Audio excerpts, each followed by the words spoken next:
এই জম্বি তাড়াতাড়ি করে গাড়িতে ওঠ, এই মনস্টার তাড়াতাড়ি করে গাড়িতে উঠে পড়, এখন দরজা লাগিয়ে দিয়ে। আরে কি হলো, এটা তো এই গাড়ির দরজা না। এই নীল পিক তাড়াতাড়ি করে স্কুল বাসে উঠে পড়, লাল পিকও তাড়াতাড়ি উঠে পড়, দরজাটা বন্ধ করে দিব। আরে এটা কি হলো, এটা তো এই বাসের দরজা না। এখনই অ্যাম্বুলেন্সটা ছাড়তে হবে, ইনজেকশন আর মেডিসিন নিয়ে নিলাম, এখন তারপর দরজাটা বন্ধ করে দেবো। আরে কি হলো, এই দরজাটা কোথায় চলে গেল?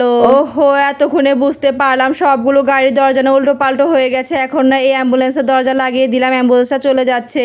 আর এই জম্বিদের গাড়িতে যে গেটটা ছিল এটা নাই বাস গাড়ির গেট, এখন না বাস গাড়িটা স্কুলে চলে যাচ্ছে। আর দেখো গাইস, অনেক খোঁজাখুঁজি করে না জম্বিদের গাড়ির দরজাটা খুঁজে পেয়েছি। তোমরা কিন্তু ভিডিওতে লাইক দিয়ে চ্যানেলটাকে সাবস্ক্রাইব করে দিও।